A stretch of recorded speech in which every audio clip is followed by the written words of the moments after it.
Here we go. I don't know why it always makes it so that it's not public at first, but hopefully you're able to see this now on my various channels. There's Weekly Piano here, and there's Facebook, and it's morning. Good morning, everybody. How are you doing?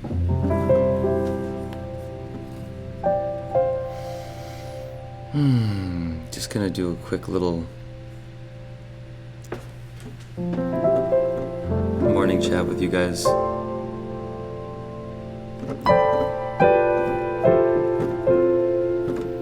I'll often get up in the morning and just play a little bit, and so I figure now that we're all in quarantine together, and I might as well, hey, we have a Periscope viewer. I've just started on Periscope, so I don't know. I'm always a little surprised when people log on and see that.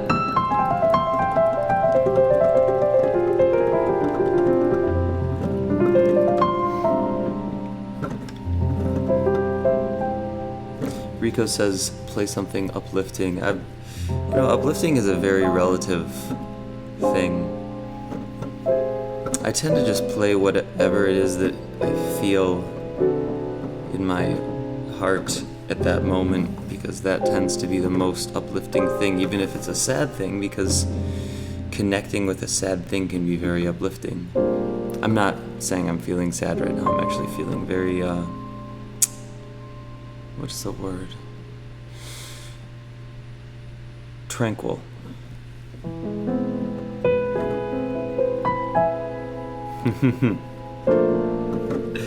And we have Weekly Piano people asking Francis, where are you from, Francis? Is that how you say it? Frantzes. Francis. I may do that though. But where are you from?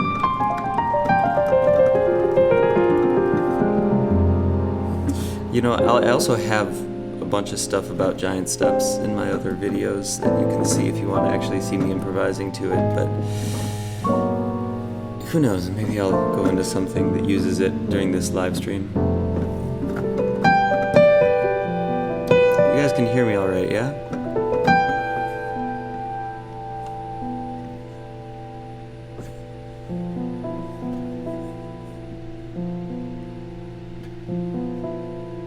How about the Facebook world? Can you guys hear this all right?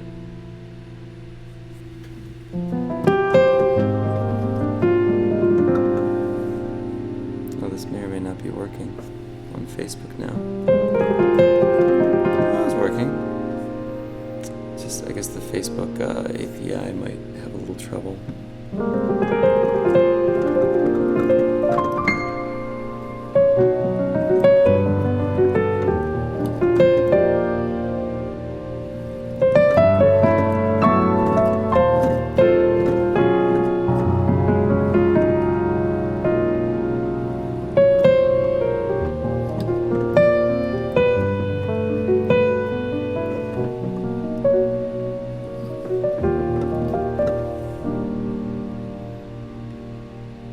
There we go. Okay, wait. Is that the Facebook? Oh, wait, no. That's yesterday's Facebook chat. Close that. Francis. Oh, okay.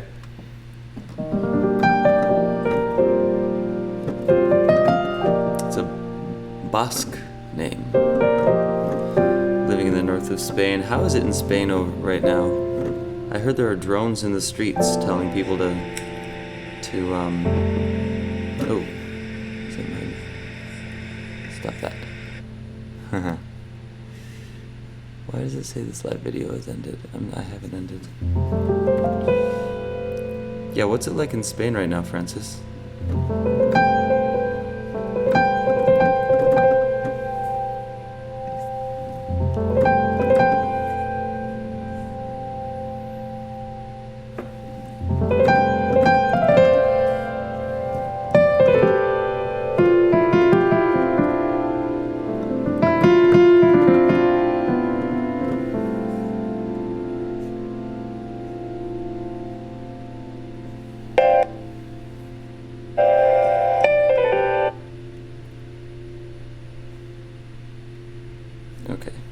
There we go. So now I think Facebook is working.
That's for you, Francis. That's the giant steps. It actually, oh yeah. So, sorry, I just saw your replies. The worst is yet to come. We're basically in the same situation as Italy. Francis says about Spain. Yeah, it looks like it. It looks like the U.S. might actually be in that situation too. I think the world might be in that situation, and it doesn't seem like the Chinese numbers are actually real. I think it's probably bad there too. I would, if I were to guess, I don't think we're getting the real information.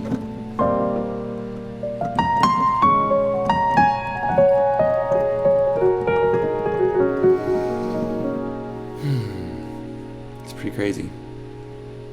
So I guess my Facebook live stream isn't really working for some weird reason. I'm gonna have to figure that out. Maybe I switch programs that I'm using. If you guys hear about good music for live streaming, good music, sorry, multitasking here. If you hear about good programs for live streaming to multiple platforms, let me know, because I'm trying to figure it out. Probably need to find somebody who's done it. Just see what they're using it.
I'm probably gonna go. Oh, there's there's a Facebook person. Hey, from South Africa, from Cape Town. How is it in Cape Town right now? Are you guys seeing a lot of? Are you guys quarantining there?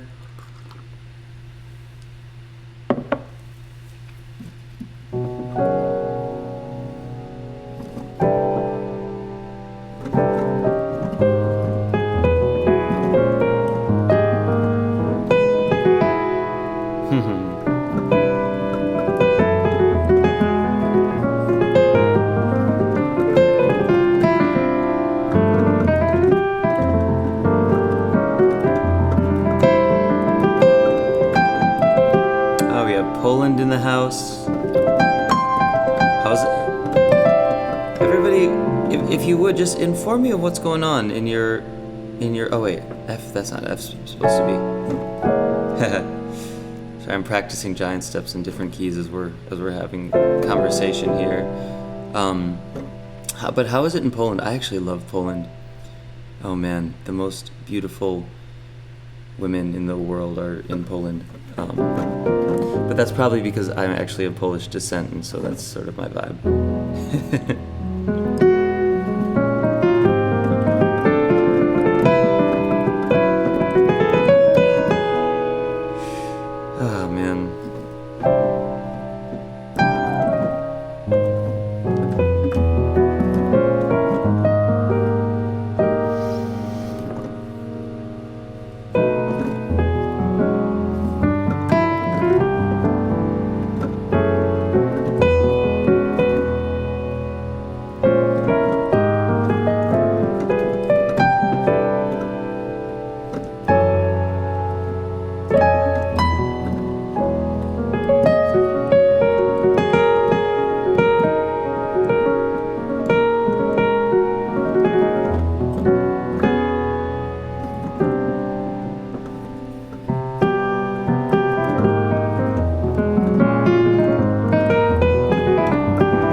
Oh, the Giant Steps in C video? Yeah, that's a really funny one. Oh man. I wonder if I can pull that up to show you guys on on Restream. I bet you there's a way actually to do it from my you know what? I'm gonna put that on my list of things to figure out of how to do a screen capture. Yeah. On my computer and send it to you.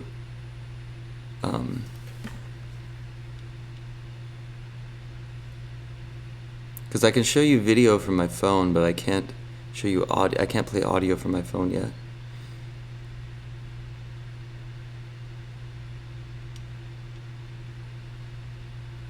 There. That's all the things for me to figure out today.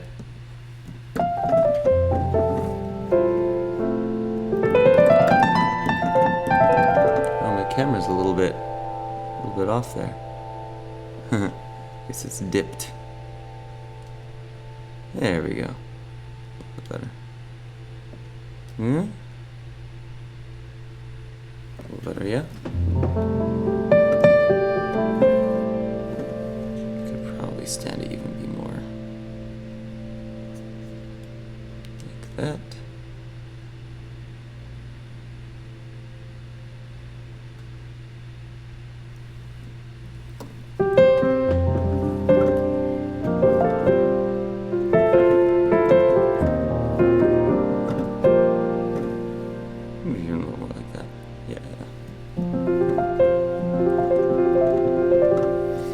Somebody asked, what are my days looking like during this time?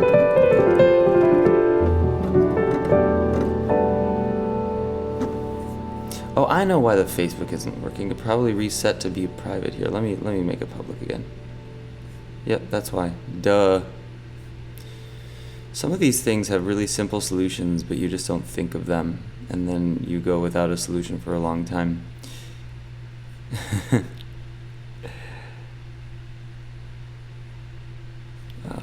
Here, sorry, weekly piano community. Just give me a second. I'm gonna fix this for the Facebook community. make this public. Okay, now Facebook people should be able to log in, even though it's a 15-minute-old live stream. But the good news is I won't have to stop it for the weekly piano community now in order to show it to the Facebook community. Yeah, so Matt was asking about what my days look like during this time. I'll give you an example of today. Today I woke up at 6:30. I meditated. First I did a chanting meditation in the vein of Nichiren Buddhism, because I'm part of an organization called the Soka Gakkai International. And so I do that. It takes about 15 minutes for that meditation, which is a Japanese, well, it's a Japanese transcription of the Lotus Sutra, of excerpts from the Lotus Sutra that I chant, and then chant the words Nam-myoho Renge Kyo for 10 minutes while visualizing aspects of things that I want to manifest in my life. So it's also a visualization technique. So the goals that I'm working on, I've sort of visualized myself having reached those goals, and experience gratitude for having reached those goals. It's an interesting form of meditation, but it's very motivating. And then I do that for 10 minutes, visualizing the world that I want to manifest for myself and for others. And then I do about 5 minutes of sitting, actually exactly 5 minutes of sitting meditation.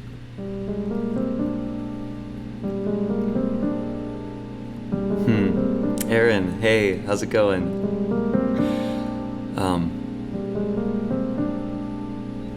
I'm still sad that we haven't crossed paths lately. So you're teaching virtually, that means? You're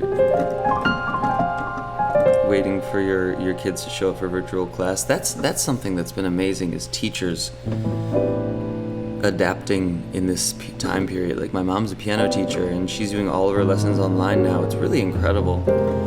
And I think this is going to open up a lot of new avenues and opportunities for people to use technology to help, even when this is over.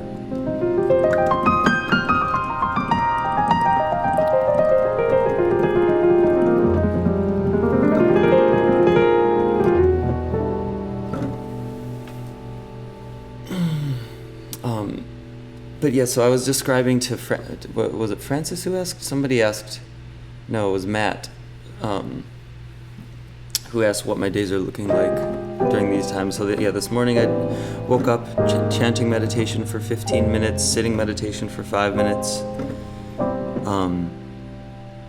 and then I usually I journal for 10 minutes and then read for 10 minutes.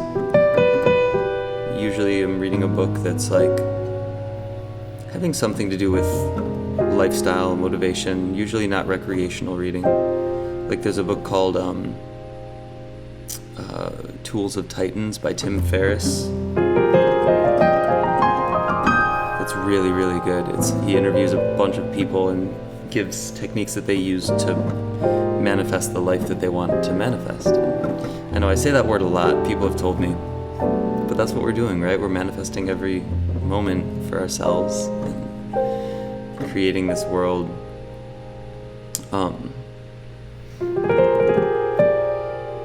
And then I usually will exercise for like 5 minutes if I don't do my full workout in the morning. But I usually like to get to work because my brain is most creative in the morning.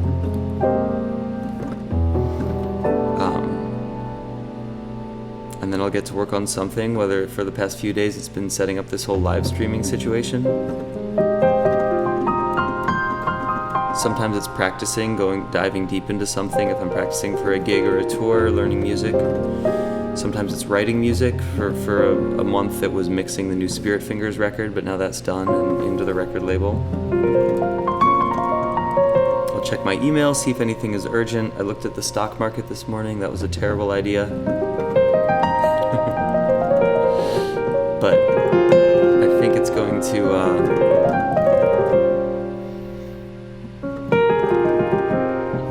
Mac TV Studios is on. If you know anything about live streaming, please enlighten me, because I'm still figuring this all out, and I'm trying to... There are lots of things I can't do yet that I'm trying to figure out. And actually, speaking of music, or of studios, of video studios, I'm releasing a song on Rope-a-Dope Records. We're doing a last-minute sort of emergency single release of a song that I'm dedicating to healthcare workers. And I'm donating all the proceeds from it to organizations that support healthcare workers during this time, because we're going to need it over the next few months. It's like going to get really, really bad. So all the money from that single release is going to go to healthcare workers, and I'm asking videographers to pitch in by spending their time making videos, video montages, using certain material for this song. So if you guys know any video people who want to participate and support healthcare workers, please have them contact me. I think this could make a big impact if we execute the idea in an effective way. What's my name, Francis is asking. My name is Greg Spiro. I know on Weekly Piano I don't say my actual name. It's only because when I started it I was so insecure about my playing that I didn't want you to actually know my name. I'm still highly insecure about my playing, but I'm at least willing to give you my name now. Yeah, Randy Hall, of course I remember you, man. You're a legend. That's Randy Hall on the Facebook channel, everybody. I hope we get to make music together too. I played on that thing that you sang on, I think it was for Glenn Burris.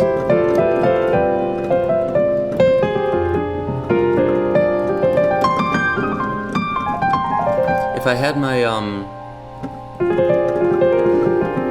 my Skype thing working, I would invite you to come chat with everybody, but I tried it yesterday with Ruslan Sirota and Solomon Dorsey, and it was such a shit show. I've got to work out the technology today before I actually make it work.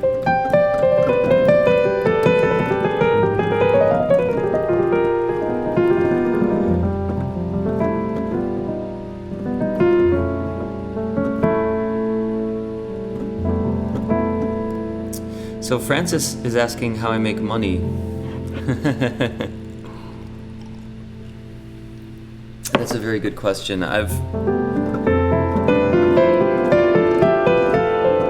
Oh, Malik. Man, please. Okay, so email me. It's just greg@gregspiro.com. greg@gregspiro.com. If you want to help out with this initiative helping healthcare workers. Please email me. So, yeah, money's an interesting thing for an artist. It's tough, and it's tough for everybody, especially right now, but sometimes I'll make money, like, I'll get by in ways that I need to get by. I don't like teaching that much on an individual level, because I feel like I have more to offer by making videos and having lots of people watch them rather than showing one specific person what to do. Hence the Weekly Piano channel, because that has like 25,000 subscribers and has a few million views on it. But when I need to, I'll take some students and I charge $150 an hour and teach over Skype. And so every once in a while I'll take on a student who's really passionate about it and also able to pay for it. I mean, I'll teach people who are not able to pay for it too, but I'm extra motivated when I need money sometimes. But I also, I'm smart with my lifestyle. I've always made my lifestyle work as efficiently as possible and live as below my means as possible. So, for example, I know Shades of Mr. Rogers, right? I made that comment yesterday. Well, what does he play?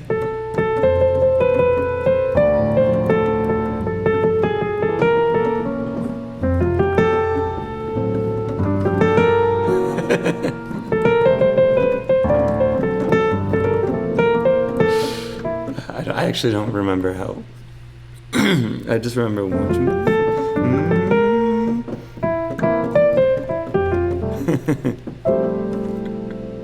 Oh no, I'm the new Mr. Rogers. This is a terrible, terrible life path. Actually, I say that sarcastically. Mr. Rogers was one of the most amazing humans in the world. And he inspired and taught so many kids in a way that nobody else could do at the time.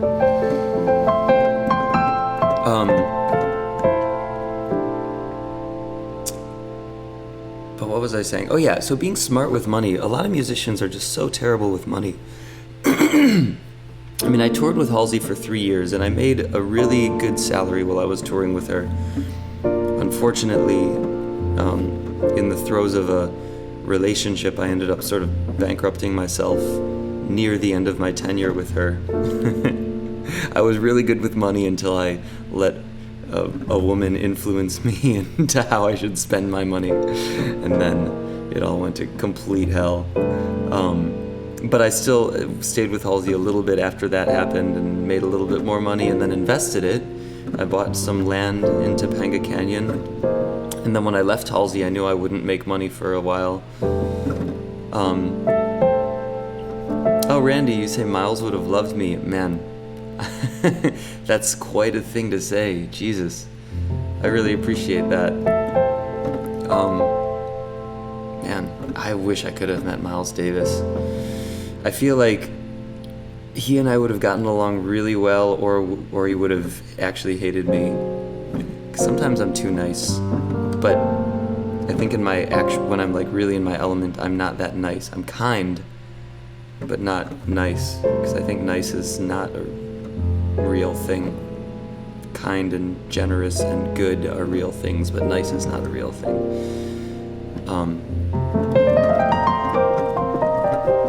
Nice is like a facade. And I think that's the thing that people like Miles Davis despise. And I mean, I don't like it either.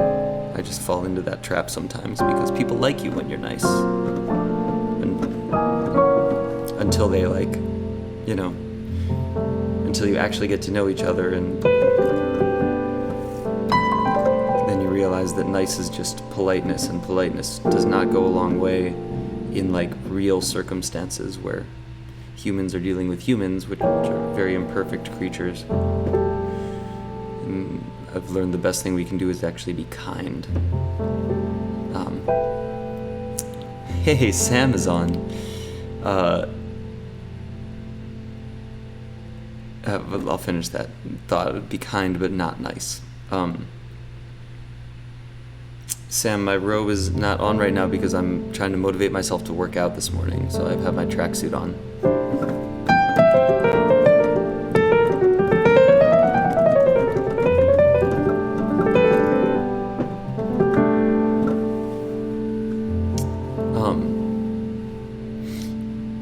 Yeah, Matt, Miles' autobiography, it's an interesting thing.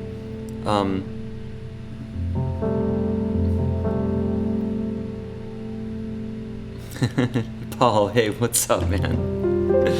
But yeah, Matt, Miles was an interesting character in his autobiography, and I mean, I don't know, maybe Randy can speak to this because Randy knew him personally.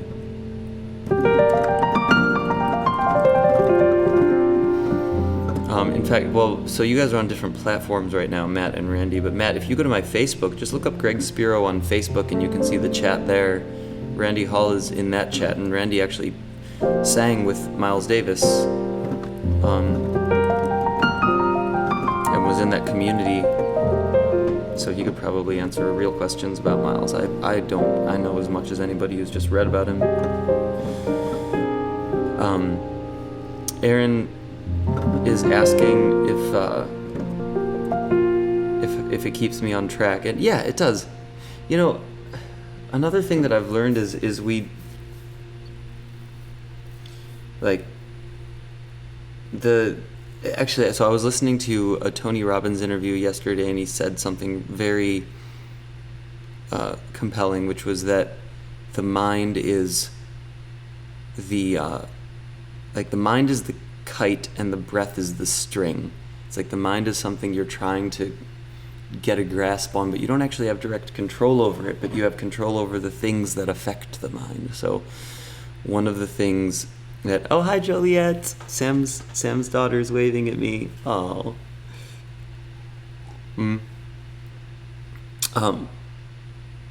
But to live the most effective life, we have to set ourselves up in the most effective circumstances, and that involves doing a routine every morning to prime yourself to have an amazing day, to have a day that is in line with that which you want, and then also not being upset with yourself when the day doesn't go how you want, because if you can set yourself to have an amazing day and you reach 70% of your goals that day, that's like brilliant. That's the best thing ever. Most people reach 0% of their goals that day and then repeat the next day, and then keep spinning their wheels in non-progress while wishing they had progress, but it's just because they don't have the tools.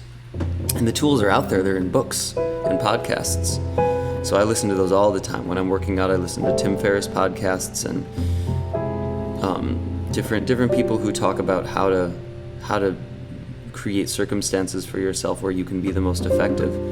And one of those things is, like, it was actually in a book called Getting Things Done. They said if you put on your workout, it was by David Allen, he said if you put on your workout gear, you're going to be more likely to work out. That's just the case, because then you're like, I want to get out of this workout gear. It's not what I want to spend the whole day in, so I have to work out before I get out of it.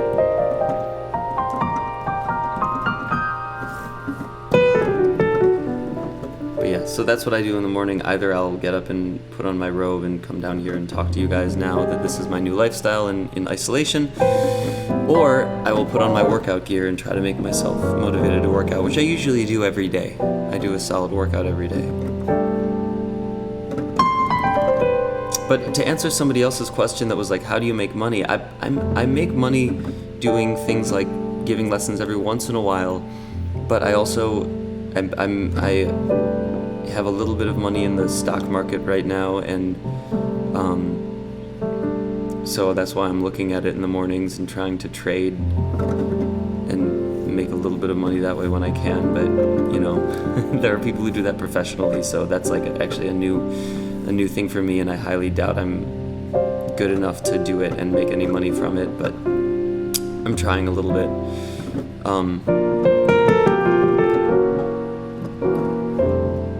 But then other ways that I make money are by playing concerts. I actually get paid really well when I do solo piano concerts, because I barely ever do solo piano concerts. And when a company like Yamaha will want me to come and do a solo piano concert, I get paid a good amount for it, because it's also like supply and demand.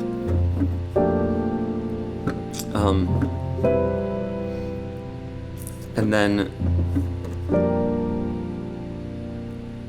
there are also, I've made money off of like advances for records in the past. But then I've also kept my expenses to an absolute minimum.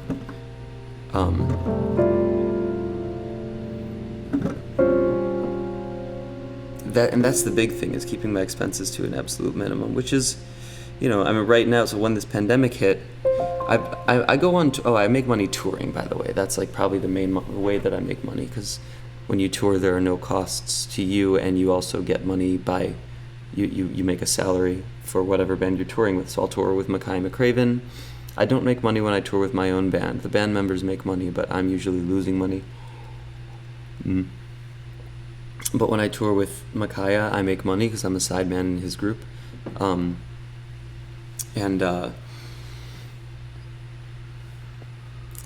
Yeah, Randy, I'm with you on that comment you just made on Facebook about Miles. And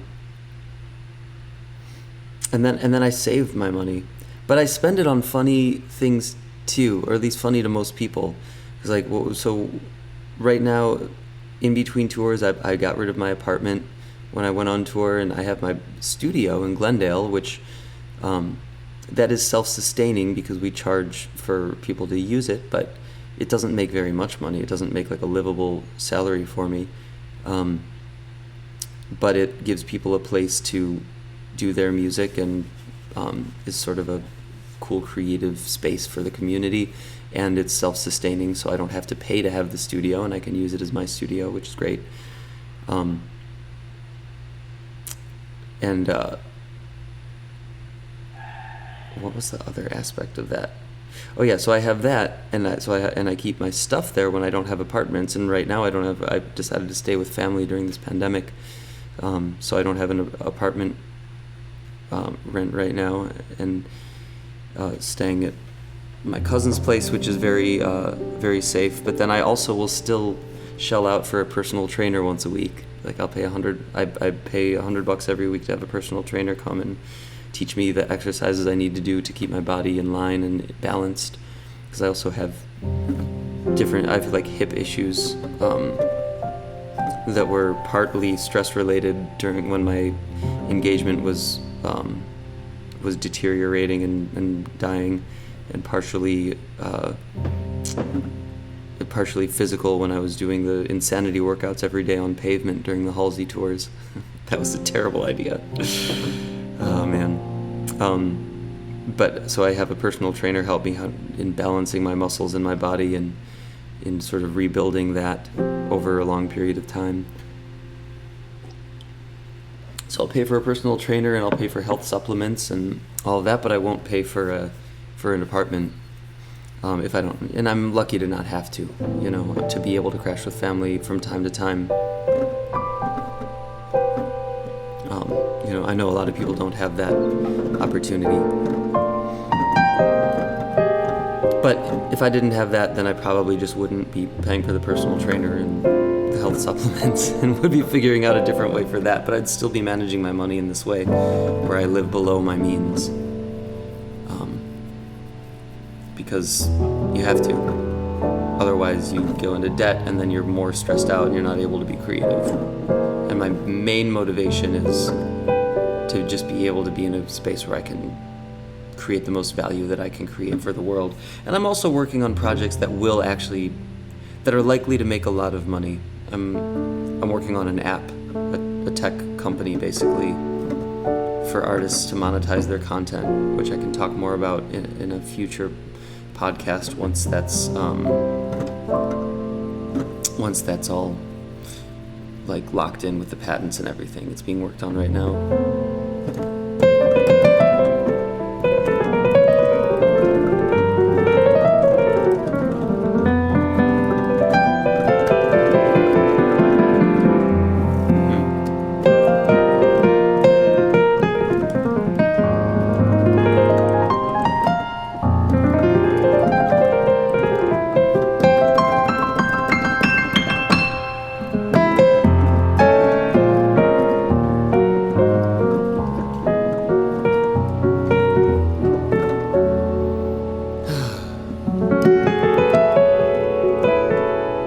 Anyway, that was answering a question, but I feel like I went and rambled on, so tell me more about what's going on with you guys.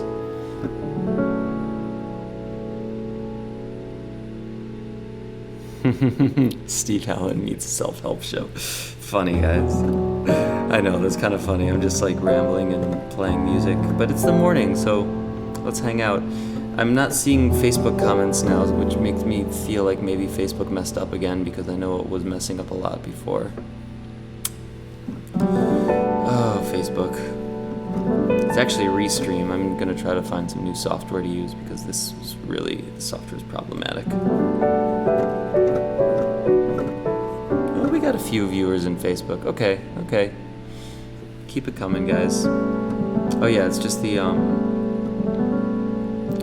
Hey, Bethany Pickens, how are you?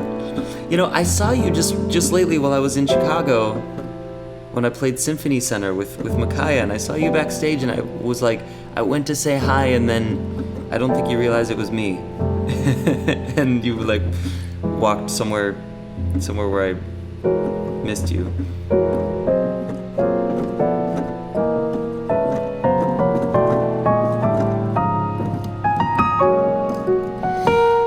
Randy, where do you live? Do you live in Los Angeles now?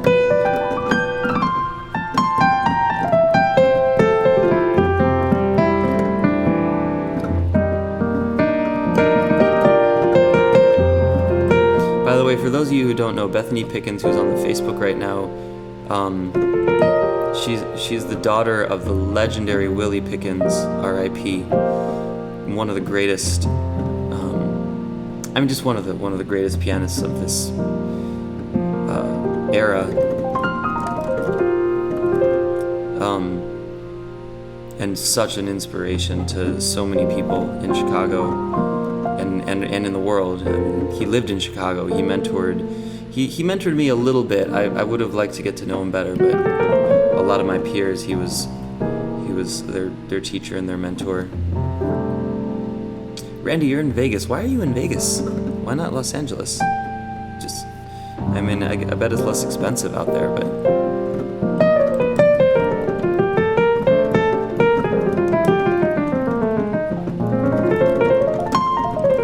This is actually a good way to sort of warm up in the morning. I'm not even thinking about what I'm playing right now.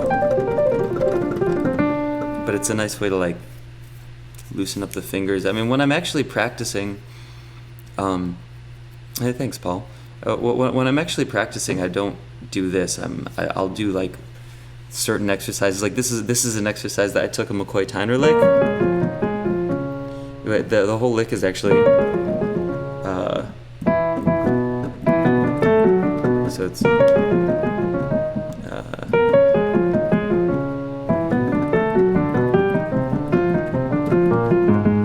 it's from... what record is it from? I think he played it on Blue Train. But I take that lick, just the first part of it, and then I flip it upside down,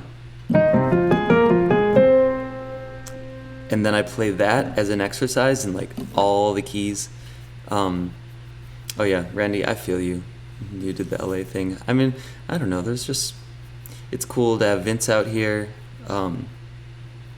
And there's just, well, I mean, obviously you don't really need to be anywhere now to do stuff with all the people who are doing stuff anywhere, because we have this, the internet, and it's gonna get even more joy. That's a funny meme. That's really funny. Is that Snoop Dogg? Oh my god. Amazing. You know what I'm gonna do? Wait, real quick, because this is actually, this might be a good use for this. I'm gonna, oh, I don't see the meme there. Aw. On my phone, it's not showing up. But you want to see what I'm seeing? I can switch it to this other view so you can actually see. This is where I'm looking at all of the, all the notes from everybody. Oh, whoa. Now this is getting into, like, weird Twilight Zone style, because you can see the what do you call it? The reverberation, the resonance, I don't know what it's called in visual terms, the feedback that's me, like, in these little mirrors. That's really cool. Okay, anyway, I'm switching the view back to the view where you can see my hands and stuff. It's kind of funny.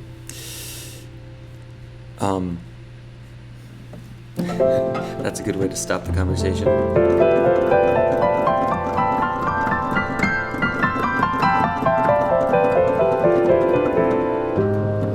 I know I have friends who live in Vegas too, Randy. And it's actually quite a scene out there. I know the Imagine Dragons guys, at least we're out there.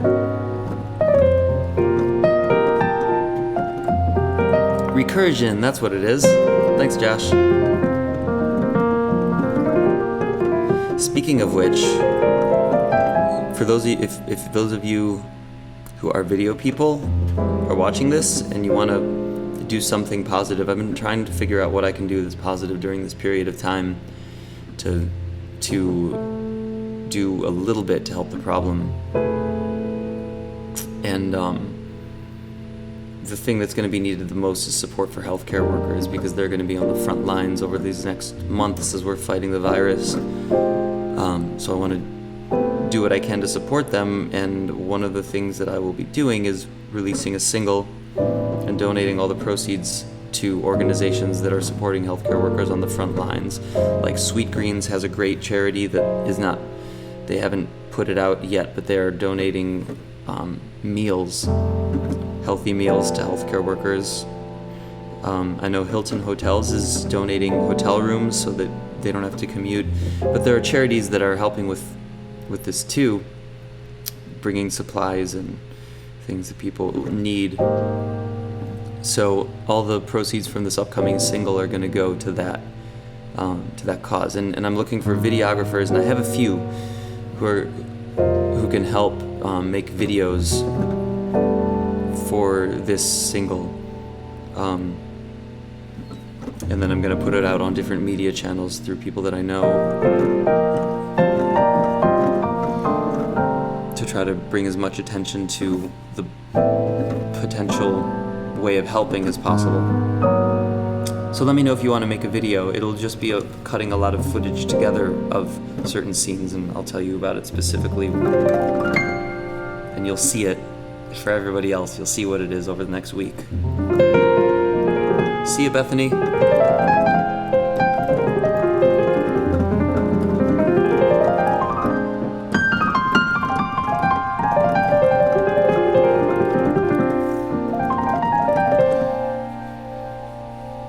But when I'm, for those of you on the weekly piano side of things, when I'm practicing, it's like,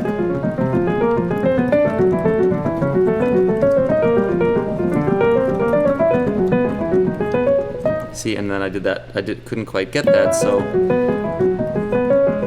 Hey, Todd Carey's on. What's up, man?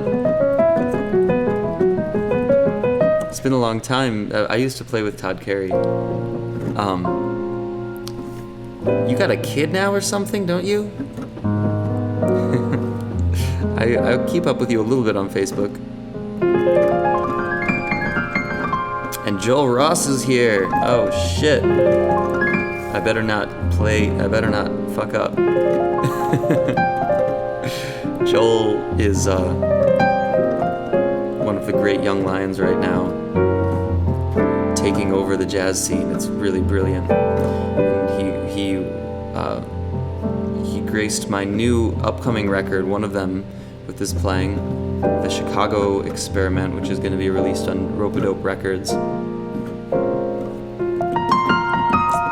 Thank you for that, Joel.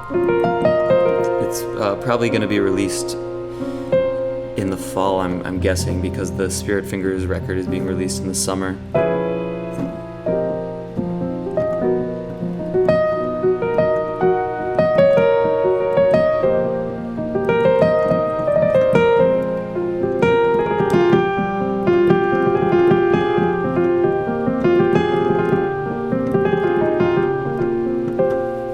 This is actually the way to do it.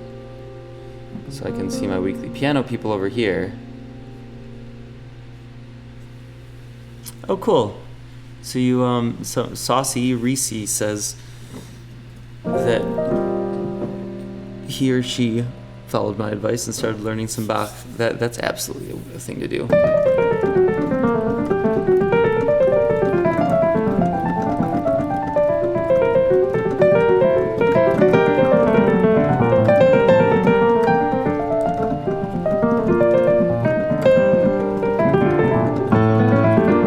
I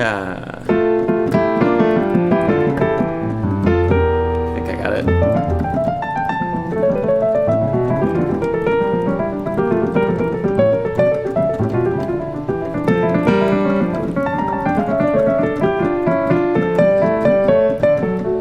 Yeah, still working on that one.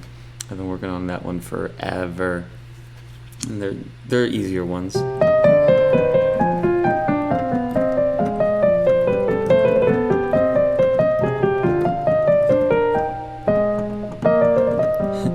Okay, so here's the funny thing about Bach. If your mind wanders, you will not be able to play it. Unless it's so ingrained in your muscle memory that you don't have to pay attention anymore, but I have not gotten to that place, ever. But it's like when you're playing jazz, also, if your mind goes somewhere, you're not going to be listening to what you're playing, and you won't play anything meaningful.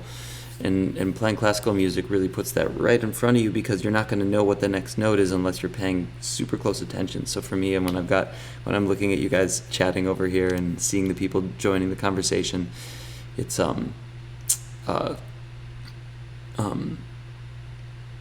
it's easy to get distracted and lose where you are. Anyway, I'm not going to be on for that much longer.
Just messing around.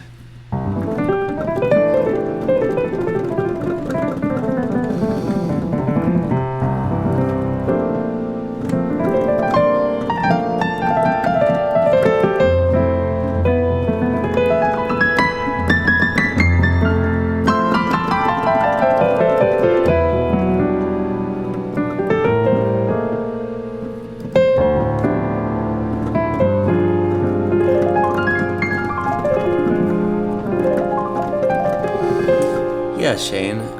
You know what? I agree with you. Well, I appreciate your kind words, but I think we all need this sort of thing.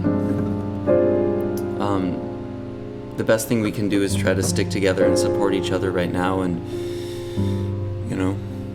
give each other positivity and ways to help, because there are actually ways that we'll be able to help during this crisis that the world is going through right now. And we all have to be very creative in how we find ways to contribute to the world and to society. There are ways to contribute. There are ways for every single person to, and we're all going through the same thing now, is the thing. It can be, I know people were fighting in the grocery stores like animals, but it doesn't need to be like that. We can be here to support each other during this crisis, and I'm seeing that as much as I saw the negative side of what comes out when people are desperate. You're also seeing the positive side of people being there for each other, going and getting groceries for the elderly so they don't have to go out of their homes. People donating money, even in this terrible stock market where people who have money are losing money drastically. They're still donating to positive causes that are helping with the situation. And I see everybody trying to help in whatever ways that they can, and it's very heartwarming. But I think that's something that if every single one of us thinks of what we can do to lift each other up, and then if we can contribute in a bigger way, even than just like emotionally lifting each other up, do that too, then we're going to be much better for it. And when we come out of this, we will be better than when we went into it. The world was getting very fractionated, I guess you could say. And it's interesting, like in people's quest to be, like, everybody was super motivated. Right before all this happened, it's like people were sprinting. The stock market was skyrocketing. People were so excited about the next thing, and tech companies were, hey, what's up, Joe? There's all this investment in tech companies, and people were trying to figure out how to contribute and make money and make the next big thing and do well, and there's all this motivation, and people were just sprinting, but it all came to a screeching halt.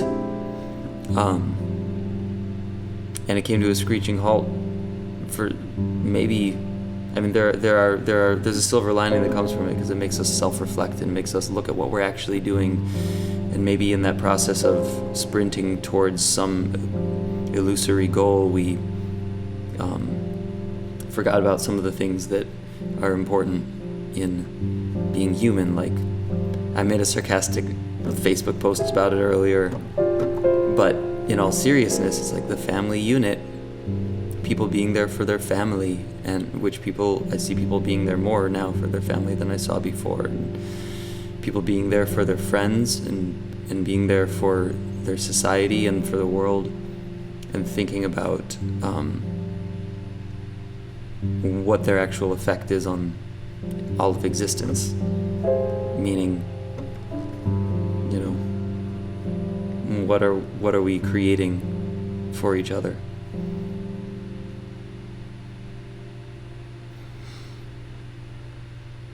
And now we have time to reflect, because what else are we going to do?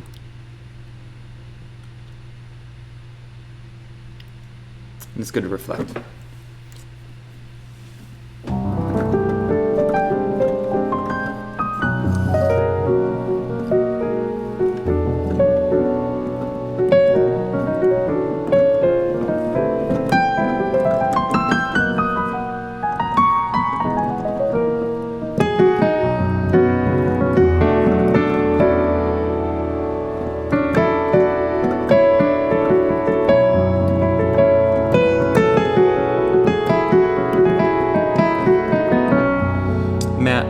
Matt on my weekly piano channel says, hopefully everything turns out okay. You know what? Nothing is okay in the first place, and everything is okay. It's all completely relative. So like, yeah, it's okay. We go through periods of existence where things change and, you know, terrible things happen. I mean, relatively terrible things happen. People die unnecessarily. You know, that's what's happening right now, is people who did not need to die right now are actually dying because there's a pandemic and it's killing people. So yeah, that's terrible. But it will be okay because humanity will go on in whatever way. Even if it was forever like this, it would still be okay because society would restructure itself and we'd figure out how to function as a society where we don't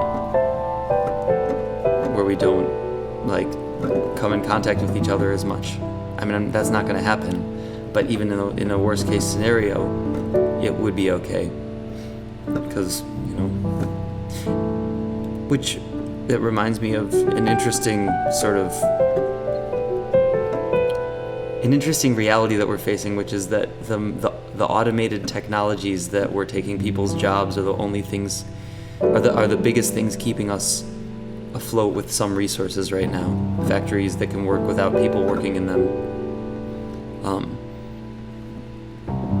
and systems that were made efficient enough to not really utilize people, which is why I've never supported the political mentalities that say like we just have to keep people working in jobs that they're currently working in and not allowing for the changes in technology to make things more efficient, and then allowing sort of Darwinian evolution within the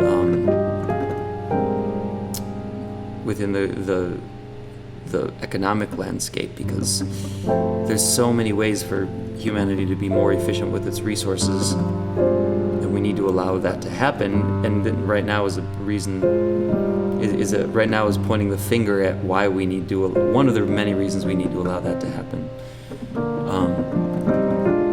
But we also have to take care of people at the same time as making things more efficient, and that's the question, right?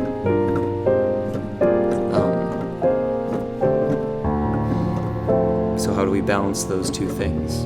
But I have a lot of friends, especially in the music scene, because the music scene is like generally like 99.9% super liberal, and I find myself more in the center, and that's why I can barely have any real conversations with a lot of my friends about this stuff. But I can tell it to you on live stream because you have to listen to me.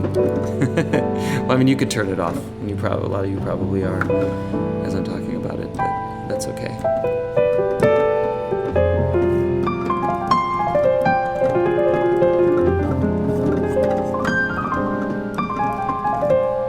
But this isn't even the time to have political conversations. This is the time to have conversations about how we can come together.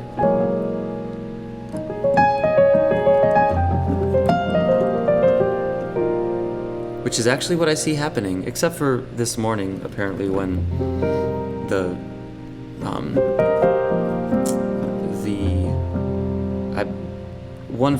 I don't remember exactly what happened, and I'm a complete moron when it comes to political structures, but one facet of the government blocked the bill that was supposed to happen to help the world, to help the U.S. get through this, and hopefully it'll come back later today when they revote at noon, so I guess in like 10 minutes, because it's noon Eastern time that they're voting. Hopefully they'll get that bill through and get relief packages out to people who need it. But that's also showing where, like, yeah, they have to come together. The Democrats and the Republicans are forced to come together right now, because if they don't, it will be much worse than if they do. And nobody will be happy with either party that blocks the other party from doing things that are going to benefit the citizens of the U.S. right now.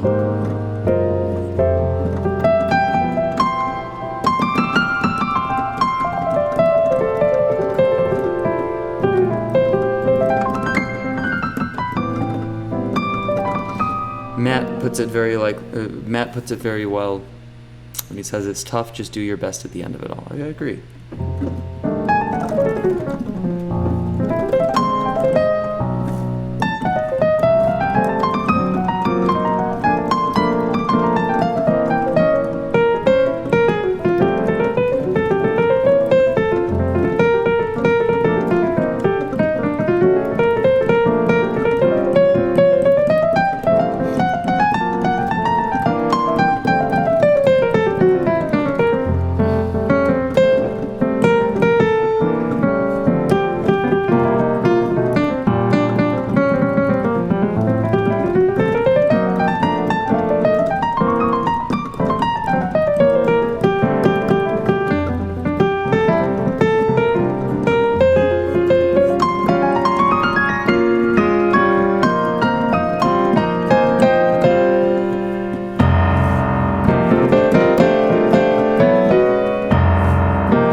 Adrian says, what have I been practicing lately? Not that I need it.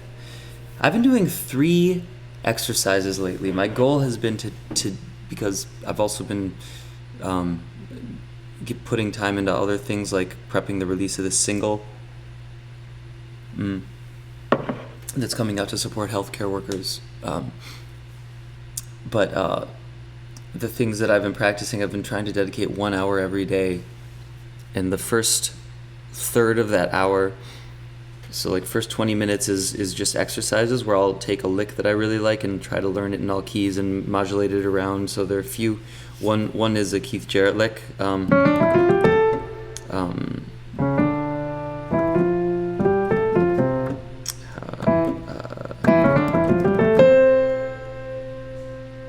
Which is it? See, I gotta go look at it to remember it. See, this that's the funny thing is this particular lick I haven't practiced in a couple days because I've been doing the McCoy-Tyner lick.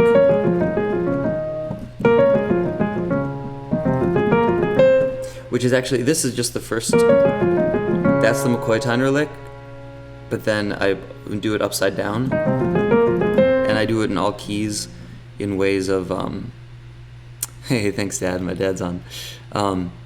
I do it in all the keys, modulating around in different ways. So I'll go like up a third, down a whole step, up a third, down a whole step, up a third, down a whole step. So it ends up being like...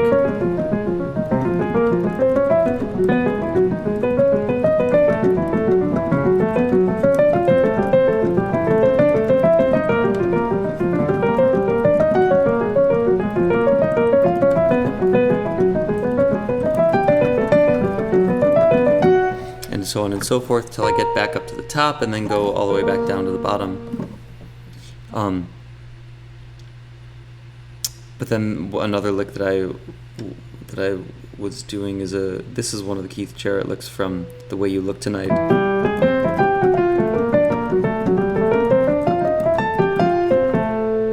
So I'll do that and do it in all the keys.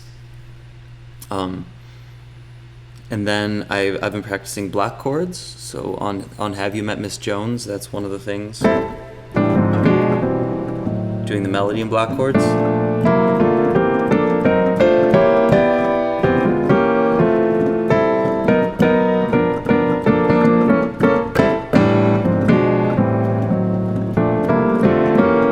See, that was wrong.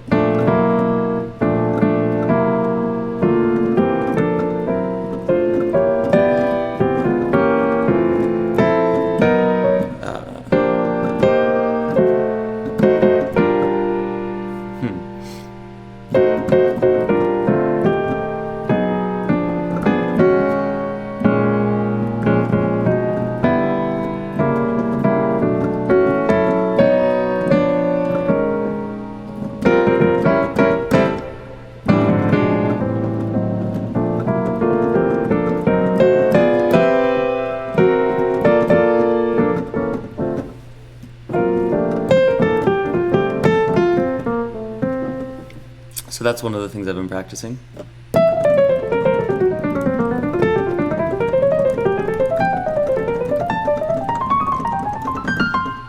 And then I also love just experimenting with superimpositions and improvising and sort of letting your hands go around the piano and listening to it, because you always discover things.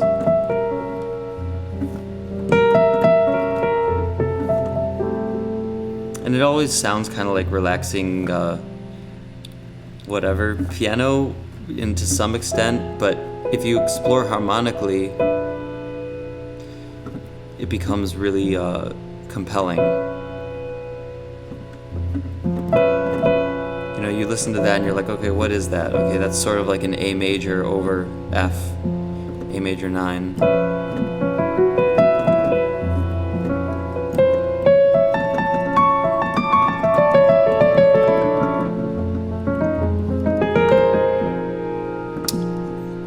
Lucia Music, is that the, are you the Lucia in London, my biggest London fan right now, who's been transcribing and learning all my solos and making it so that I have to keep practicing so that I can try to stay ahead?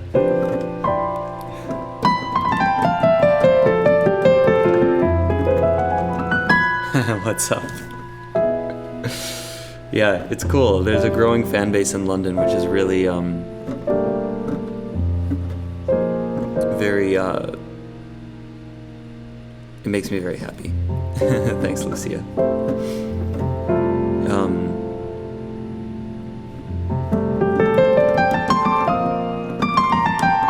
Yeah, we did the thing called the Spirit Fingers Challenge, where I put on the Spirit Fingers page, if you play any of these 3 hard lines from the previous record, our record that we released in 2008, I'll retweet you. And some people, including Lucia, have done it, and I've retweeted it. It's really fun to watch people learn these lines, because they're hard lines. It's like, I mean, I haven't practiced it in a while, so so Peter is asking, how can you stream from the Weekly Piano folks, or see the stream? So you go to youtube.com/weeklypiano. That's where you see all that. But yeah, so there are lines like, see, I can't play it right now. I'm not even warmed up.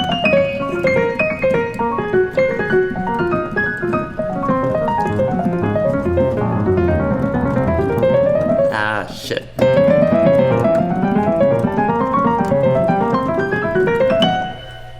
That's one of the lines. And then, but this is the song. It's a more simple song.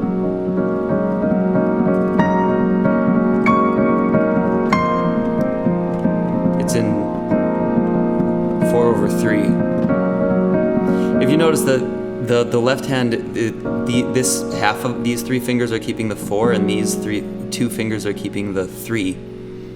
So it ends up being like, but you got to play that with one hand. It's really hard to do.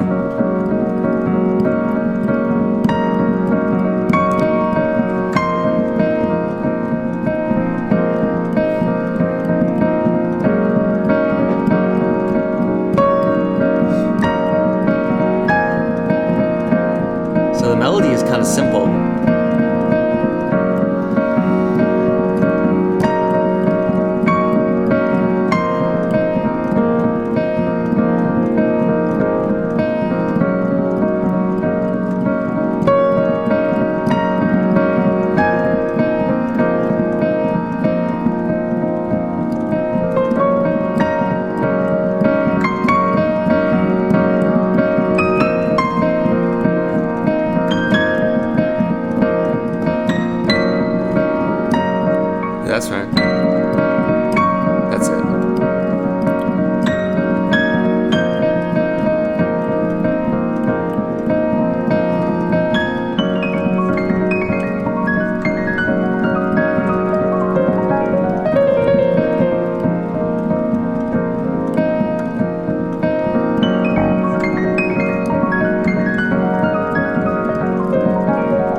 See, every time we play a show, I go through that line very, very slowly and make it so I can actually play it accurately. It's hard to play that line on cold fingers in the morning.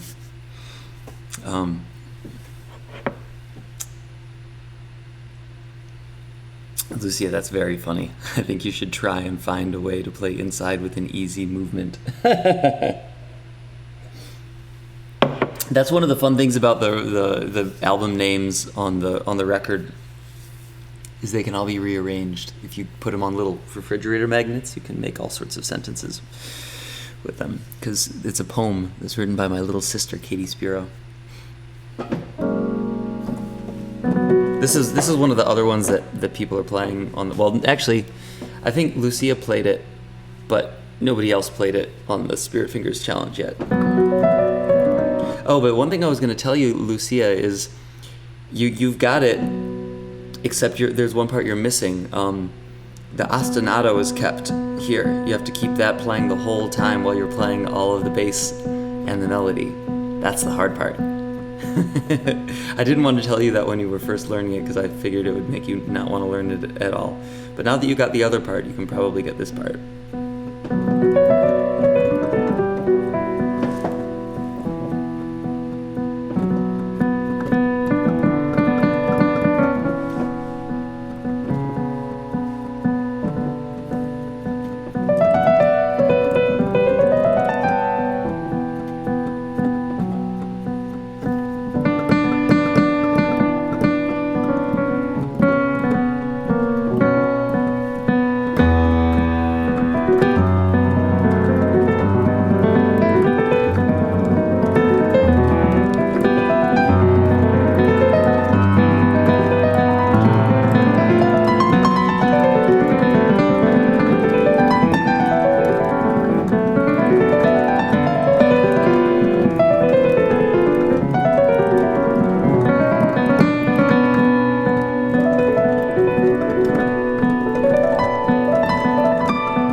Section is this.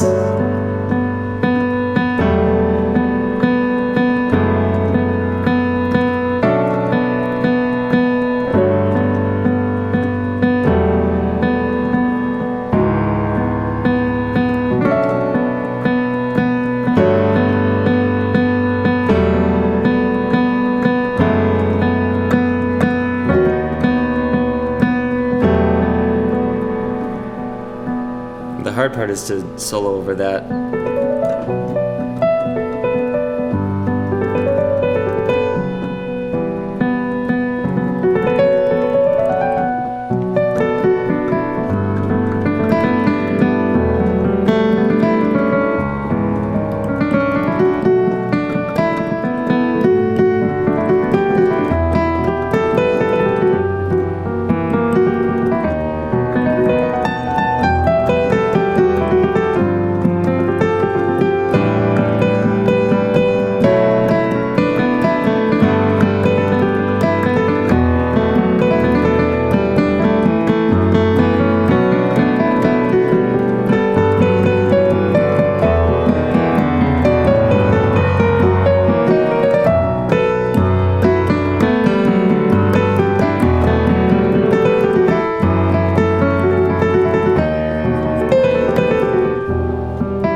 You said I just ripped off my own solo twice. That's funny. I guess that's just what I play. But Andre, why are you sad? What are you talking about? Or someone's saying you need bass. Is the bass coming, the piano sounds alright, right? Because I cut off the bass from my voice, but I don't think I cut it out from the piano. But and then it goes into the bass solo.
So the composite rhythm I'm playing in the left hand is actually 13/16.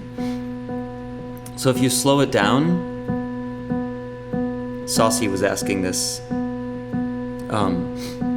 If you slow it down, it's like, is this still working? It should be still working. Make sure about this.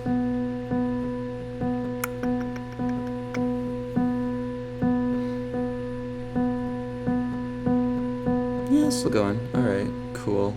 Facebook, let me know you're still there.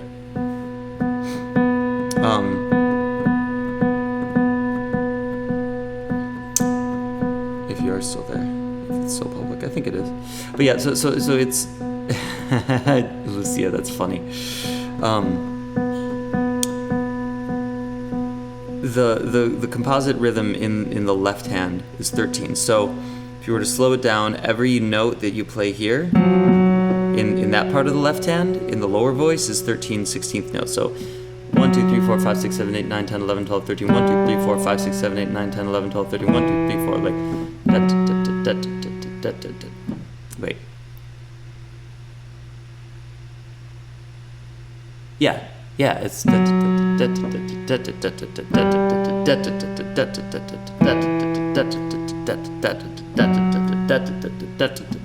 but then the thumb keeps a quarter note ostinato, so it's like 1, 2, 3, 4, 1, 2, 3, 4, 1, 2, 3, 4, 1, 2, 3, 4, 1, 2, 3, 4, 1, 2, 3, 4, 1, 2, 3, 4. So it ends up being like this.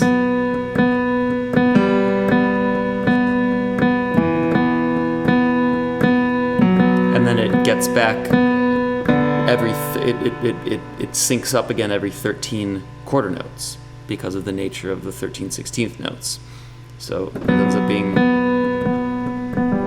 And when you speed it up, that's when it gets this cool polyrhythm.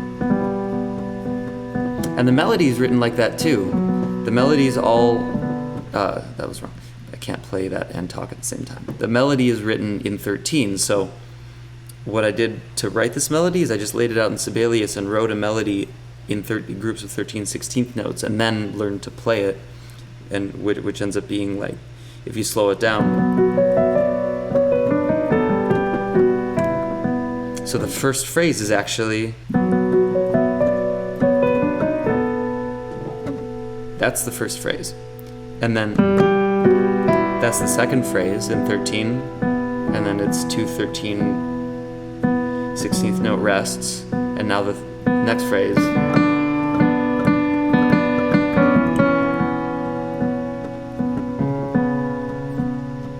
Andre, what do you... Oh, you speak Portuguese probably. Do you speak Spanish? I can speak a little bit of Spanish. I did yesterday. Pero no puedo explicar... ¿Es la palabra correcta? Yo no sé. ¿Explicar o explicar? Las cosas de música en español es más difícil. Puedo decir piano? Oh, you only speak Portuguese. Okay. Vale. Well, Lucia, you speak English, so that's fine. I can talk English to you. But yeah, the idea is these are written in phrases of 13/16 notes. And when you speed it up, that's when it sounds cool. But I mean, it has to sound beautiful slow too. But the specific coolness happens when you speed it up in this way.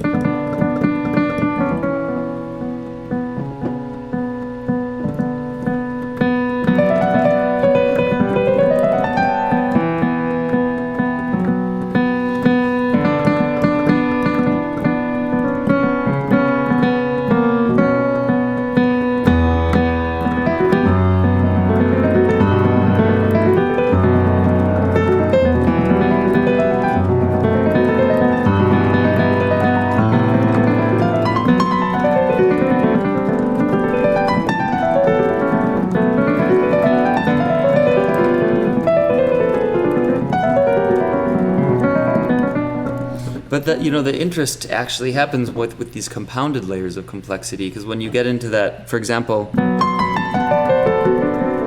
like that's a superimposed D chord arpeggio over what used to be the B minor, but you can do a D because these two notes both fit into a D13.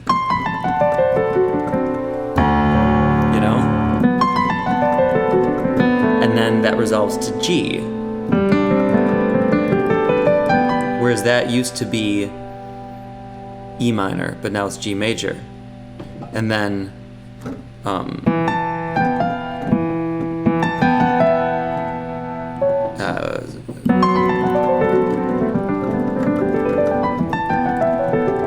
so that's A9, right?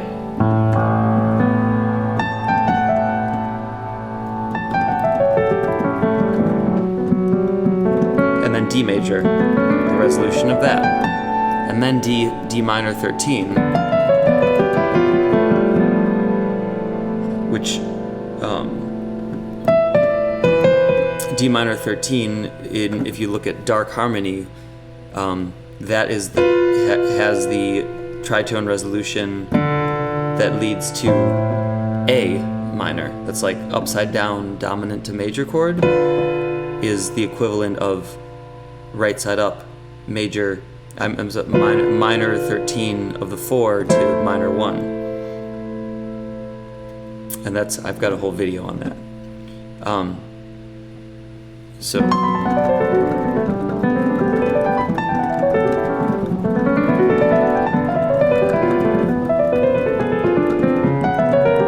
And then it resolves back to the minor 1. That's the idea of it. It's these layers of complexity that make it, that all make sense together, that make it interesting. There's also a sort of Schenkerian melodic treatment happening, where it's a very simple melodic thread throughout the whole thing that ties back to the one, that diverges from the one and ties back to the one. Lucia, I want to come back to London like ASAP. It looks like it's not going to be possible for a little while, assuming that airplanes aren't going anymore. But it'll happen. This whole pandemic will eventually be over, and we'll find a way to push through at the very least. Lucy, I was just saying earlier, my daily practice routine right now is just, aside from like this sort of thing, which I try to do for a period of time every day, just messing around, I do an hour of solid practice every day, and it's 20 minutes of exercises based on transcriptions of licks that I would love to incorporate into my playing, 20 minutes of learning drop 2 voicings, and then 20 minutes of an exercise that's actually not exactly 20 minutes each. Some are longer and some are shorter, but the other exercises. Oh, hey, Russia. What's up?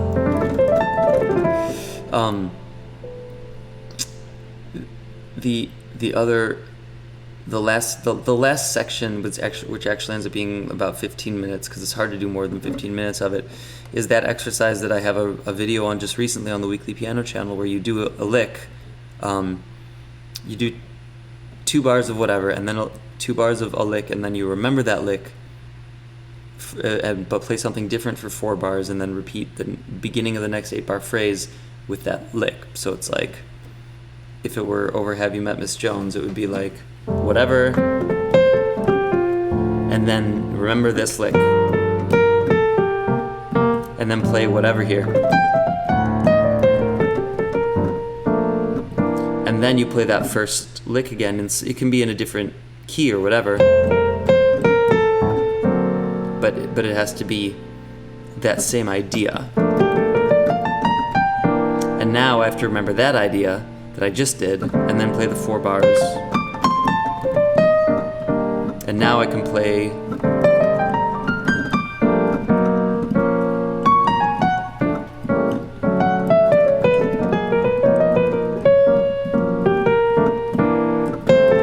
see what I did there?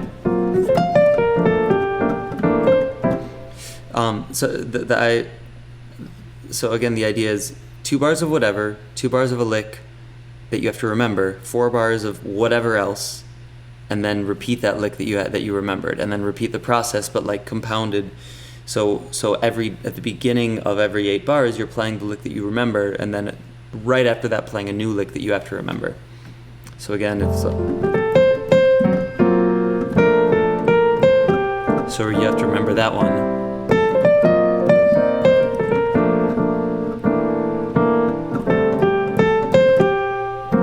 See, I played that. Now I play another one that I remember.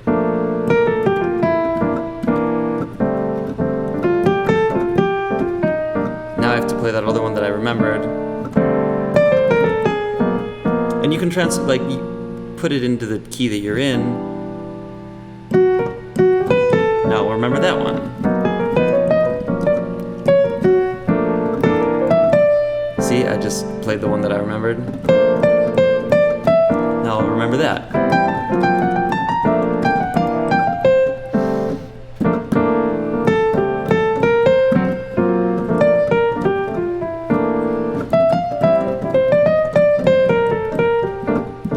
Now I have to do the one that I remembered. Now I remember that one.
Yeah.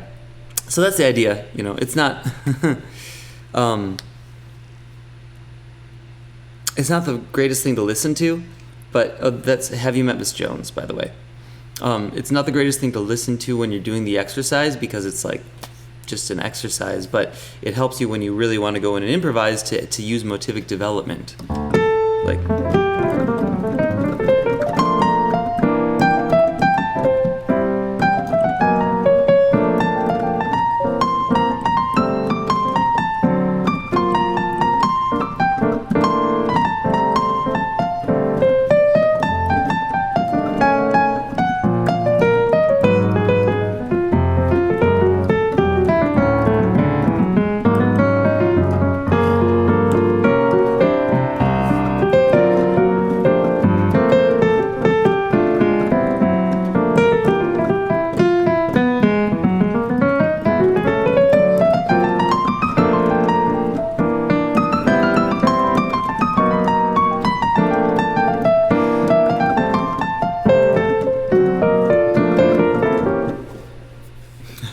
it's funny.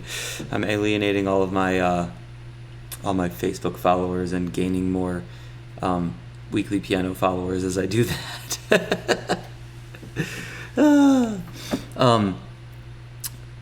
Hisamichi says, sounds great, I wish I could play like you. I have a lot of videos showing how to do these exercises. How did you come across the luckiest, Lucy? I tried to take all that offline. Oh, that's embarrassing. I sang some songs on a previous record and tried to get that off of the entire internet world, but apparently didn't do a good job. Hisamichi, where are you from? Are you in Japan? Just curious from your name. I want to get back to Japan as soon as possible. Tokyo is my favorite city in the world. It's funny. I can see the so Hisamichi, I need you to do me a favor and tell all of your friends about me and tell them to demand that the clubs ask to have me back with Spirit Fingers, my band, because that's the only way we're going to get back there. I mean, once all the planes start flying again and everything, so we've got time. So, it's really funny to see the followers change on, like, the Facebook followers stick around when I'm playing like this. And the weekly piano followers stick around when I'm playing like this.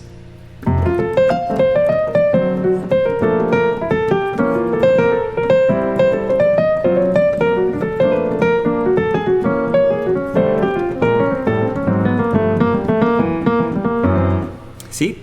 Lowered my Facebook followers and got more weekly piano followers. But now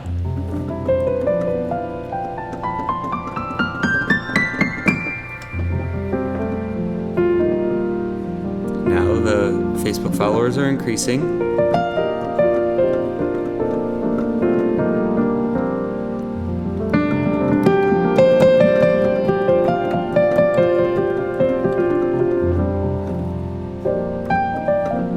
Yep. And the weekly piano followers are decreasing.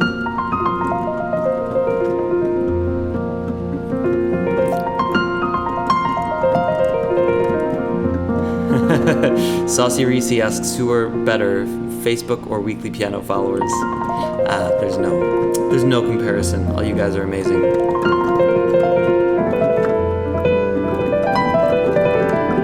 It's a good way to warm up in the morning.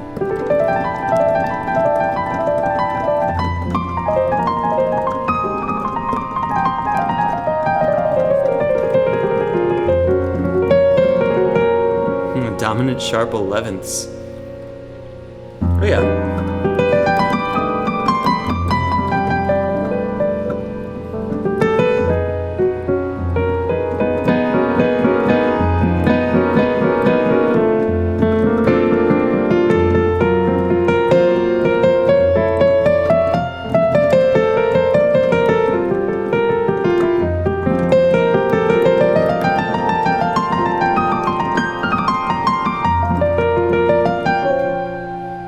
Dexter's on here.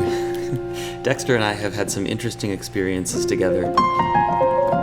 We played for one of Ramsey Lewis's children, a guy named Kendall Lewis, who I haven't talked to in quite some time, at a place called The Joint in Chicago when that existed. It doesn't exist anymore. Those were some wild times. I remember we were playing we were preparing to play at Joe Jackson's birthday party. Dexter, I don't know if you were on that gig, but at some point in that we were preparing to play at Joe Jackson's birthday party, and Kendall, he's a big dude, like, very strong, tall, like, large, and we're getting ready to play, and we're rehearsing, and he like tells me that we're supposed to play. I think it was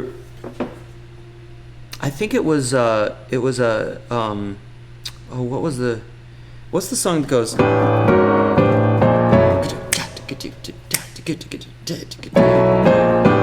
Luther Vandross. It's a Luther Vandross tune. And I thought it was supposed to be, well, I'm pretty sure I was right, but I thought it was supposed to be a certain way, and he thought it was supposed to be a certain way, and we were arguing about how the song is supposed to be played rhythmically. There's like a rhythmic nuance that I don't think he was catching. And I was like, no, it has to be like this if we want to have it actually like the song. So I pulled out my phone, and I was like, and he was sweating. He was like really nervous and like really hyped up because it was Joe Jackson's birthday, and I pull out my phone. I'm like, no, listen, this is what it is, and so he takes the phone from me and puts it up to his head, and like, but he's really sweaty, and I'm like, oh my, that's my phone. He's like getting sweat all over it, and I'm like, man, don't put it by your sweaty head. Like, give me the phone. And he thought I was making a racist comment or something, and got really, really upset. Was like, sweaty head, and then picks me up by my shirt, and I'm a tiny dude, like, you know, I weigh 135 pounds. So he like picks me up by my shirt and is like, sweaty head. And I'm like, oh God, all right. I took my phone and I was like, okay, I'm gonna go now. So I took my phone and left, and did not come back to play the birthday party for Joe Jackson, and did not play with Kendall after that. But I hear that he has done some. He's like gotten a little more even keeled after that. So I'm happy about that. Yeah, some of the interesting things we do in this music business. I've got lots of stories like that.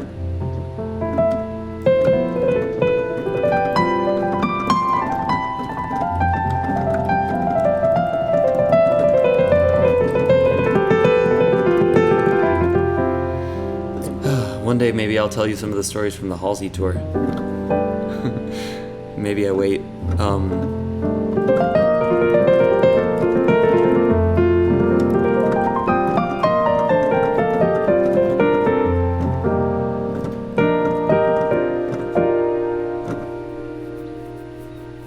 Yeah, I'll probably have to wait until my like memoirs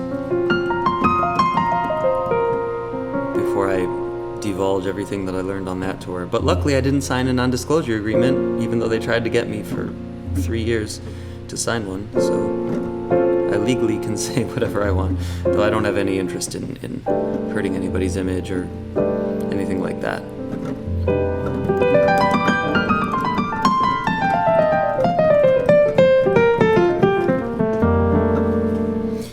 Hisamichi, yes. But to play the Bill Evans sound, you just have to learn the Bill Evans tunes. Like there's that.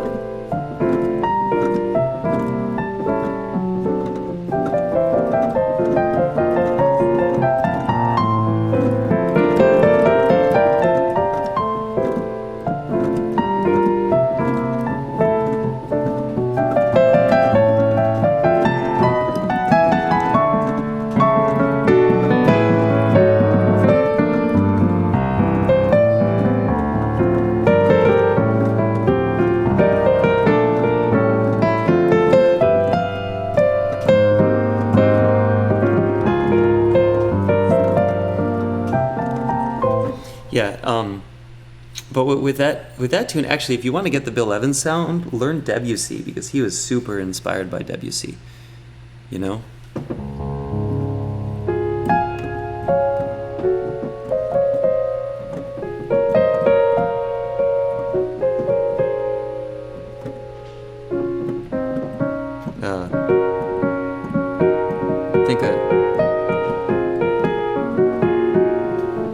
And know that what chord you're actually playing, like that's an F dominant.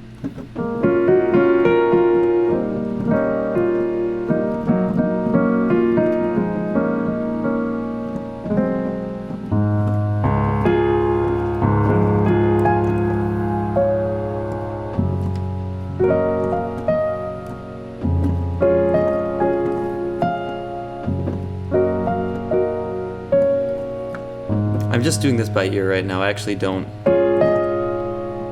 I think it's like.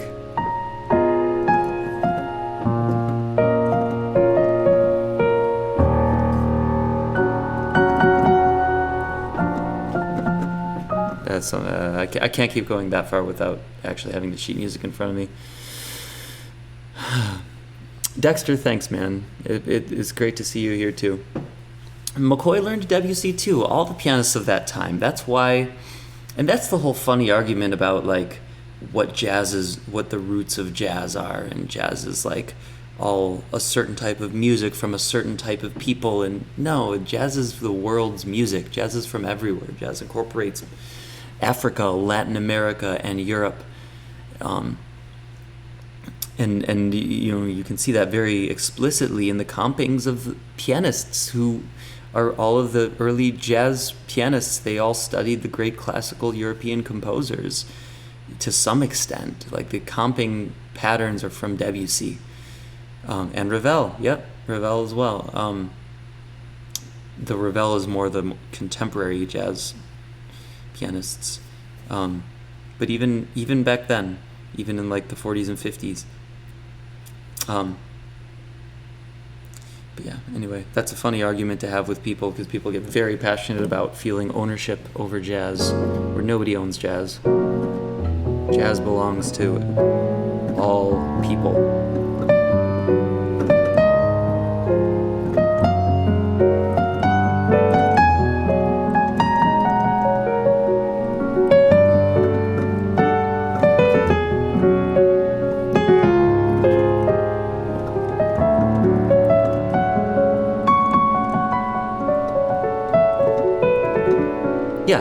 Yeah, exactly. Theory comes from Western music. Like the scale, the major,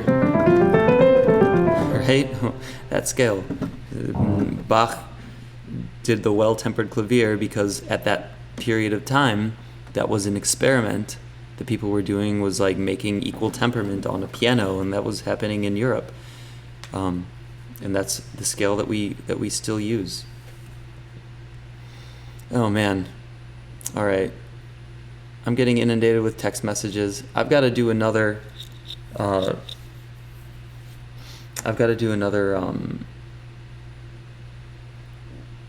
stream at 1 o'clock actually, because there's an Israeli organization that is having me do a stream for them, but I'll broadcast it on this too. So I'll come back later and I'll stream for you guys too. So I love you all. Stay safe. I'm in LA, Dexter. Stay safe, and stay isolated for now. Try to keep each other company online. All right, catch you guys later, and keep on keeping on. Thanks, guys. Bye.